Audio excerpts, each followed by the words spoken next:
friends, and welcome back to Beyond the Screen, the Family Connection podcast. I'm your host, Dr. Samantha Hayes, educator, parent, and founder of Beyond the Screen Families. And today we're talking about something that almost every parent I come in contact with, I'm not even going to say almost, every parent I come in contact with talks to me about, and that's screen time.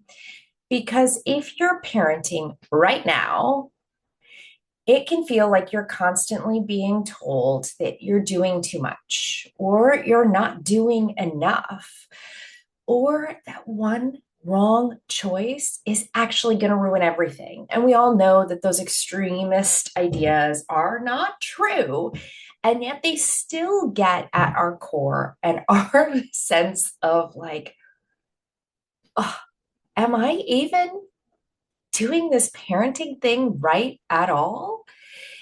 And I want to say it clearly right from the start. This work that we're talking about has never been about no screens. And if you've watched long enough, you know that with me. I am all about balance, balance, balance, balance. Because if you've ever tried to eliminate screens completely and you felt exhausted or maybe resentful or like you were setting yourself up to fail, that's not because you're weak. It's because that is not typically the solution. Now, so for some families, a no screens, we're just going to completely eliminate it works. And they're able to function and work around in a no screen environment. But for most of us, screens are a part of everyday living. They're part of our kids going to school, they're part of our daily lives. We are interacting and doing things on a screen device because some part of the world requires it. And so that's why it's not typically the solution, although sometimes it is. So let's talk about why no screens often fails for families. It sounds appealing. Oh my gosh, we'll get rid of the screens. And my daughter and I just had this conversation not too long ago. I said, I wish I could take this device and just get rid of it. And she said, if you want to do it, why don't you?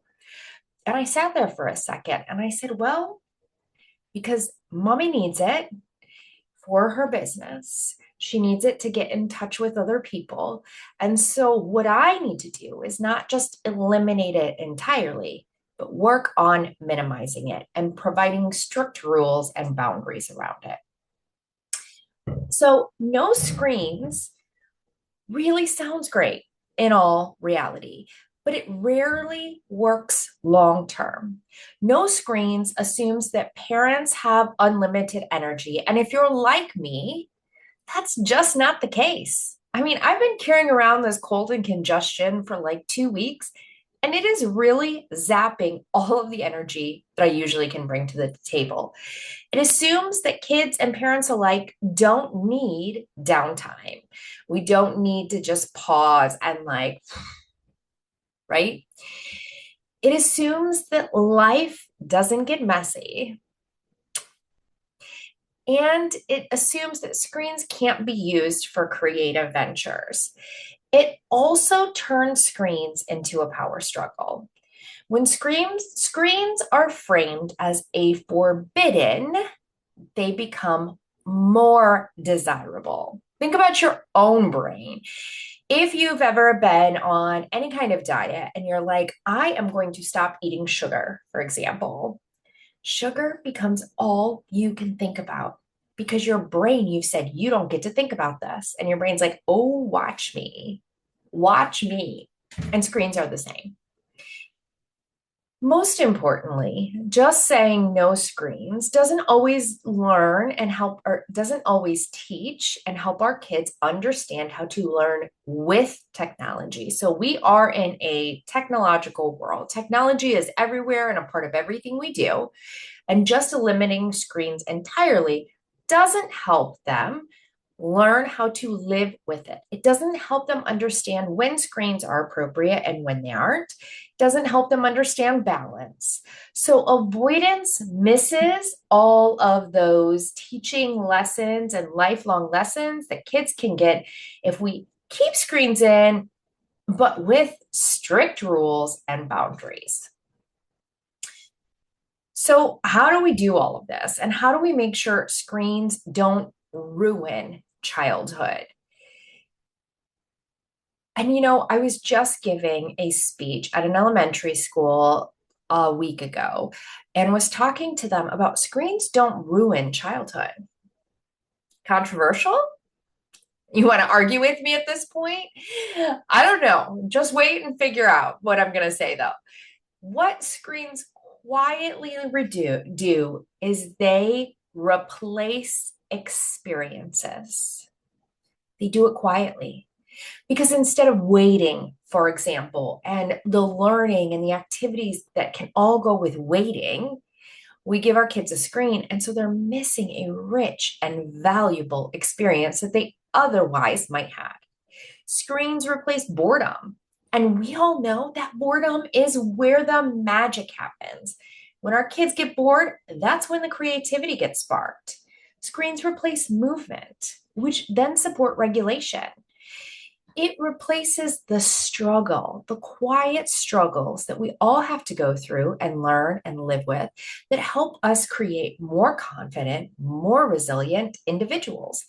And it replaces the face to face interactions, which build social skills. It's why we see such a social skill gap happening right now, where if screens have become too much of a part of a life, right? The other extreme, like no screens, screens all the time, we see children who don't have the social skills needed to interact in a face to face manner.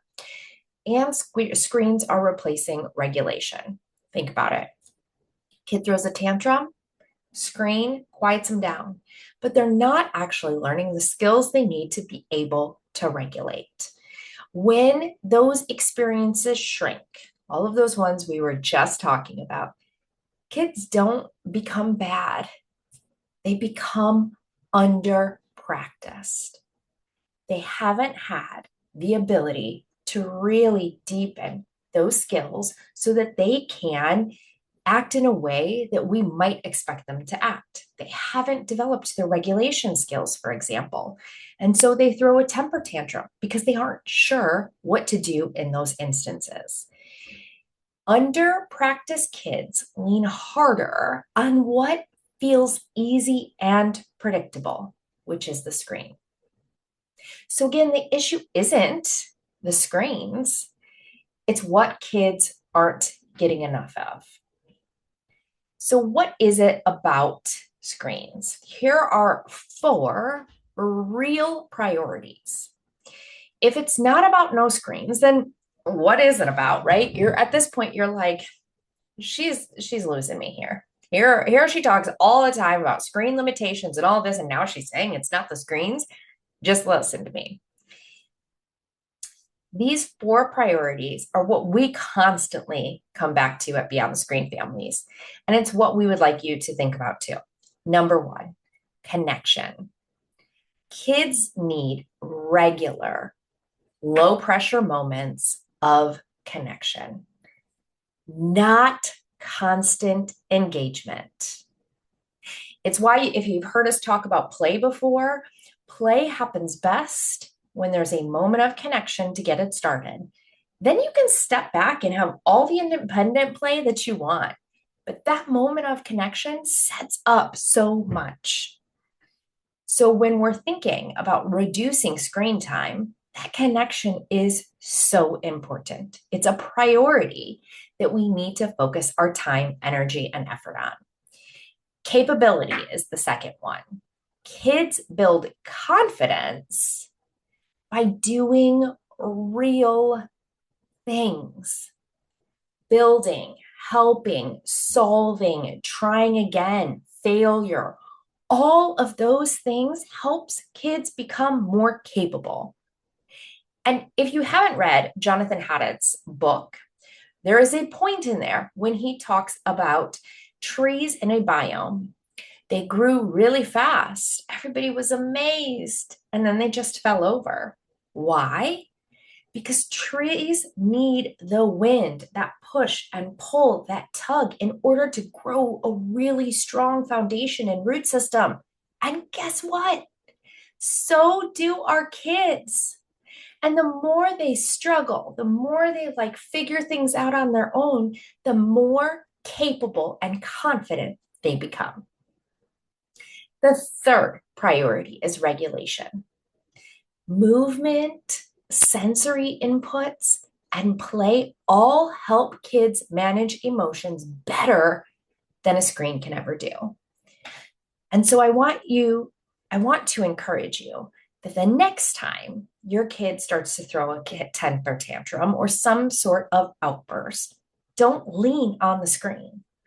Instead, lean in to those regulation strategies. Help your kid move, provide them a sensory input. Even as adults, we know like one of the best strategies that I love using is to pull in and pay attention to my senses. What can I see? What can I hear? What can I touch?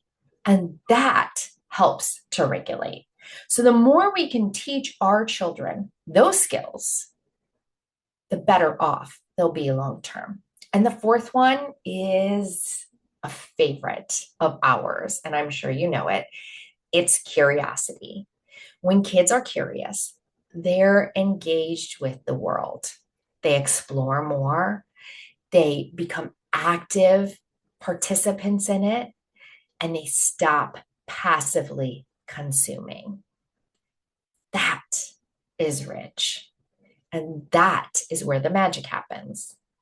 That is what we need humans to be able to do. AI, internet, we can get all the facts we want.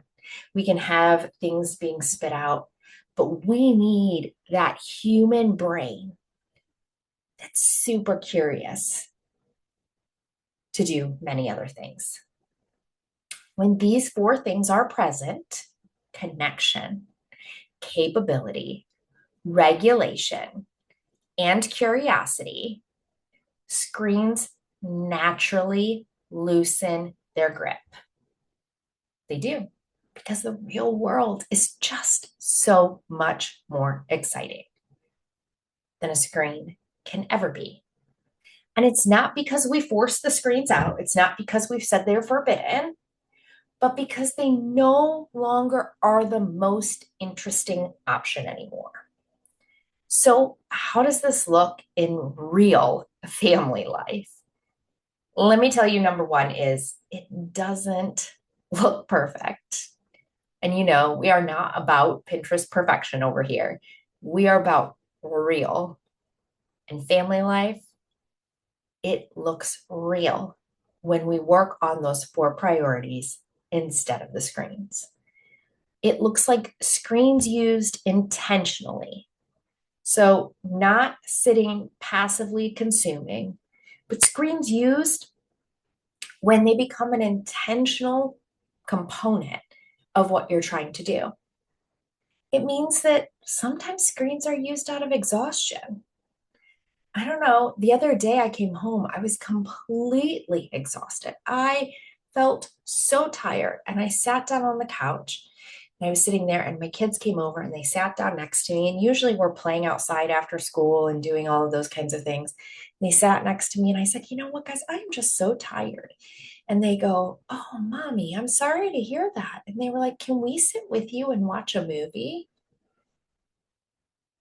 I said, "Sure."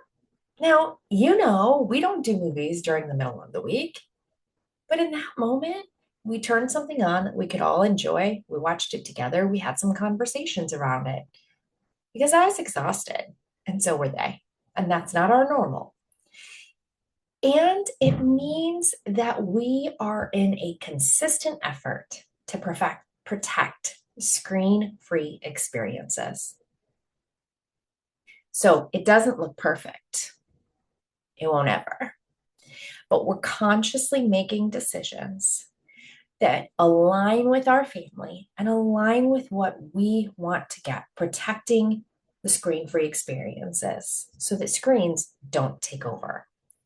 It looks like preparing alternatives before the meltdown. It looks like inviting kids into real life instead of distracting them from it. Maybe the next time you make dinner, you invite your kids in to help instead of trying to get them to do other things. It might take you a little longer, but the experience is going to be so much richer. It looks like replacing just a minute with something tangible. Balance is built through rhythm. It's not built by rules. And that's exactly why our play box exists. It's not anti-screen, and I'm going to go grab it right now. And then you saw some of my desk. It was not as clean. It's pro experience. Each box is designed to support real world curiosity. It's built with open-ended play in mind, and it's built to produce confidence through the challenges. Screen-free connection that doesn't feel forced. And this is our new bug box, and it's so cute. I am just in love with it. And it's built with language development already built in. When families have meaningful alternatives ready, screens stop being the default. You can explore the Playbox now, and the link is in the show notes. You can also explore any of our other boxes that you might like, all built around that same idea. I want to leave you with this thought. The goal is not to raise kids who avoid screens. The goal is to raise kids who know how to live beyond them, who know that the screen does not control them, who know that the real world is far more entertaining than a screen will ever be. And that happens through small, consistent choices, not the extremes. You're not failing. You're learning. And you don't have to do this perfectly to do it well. Thanks for spending a little more of your time with me today. Here's to creating more moments that stick. Bye, friends.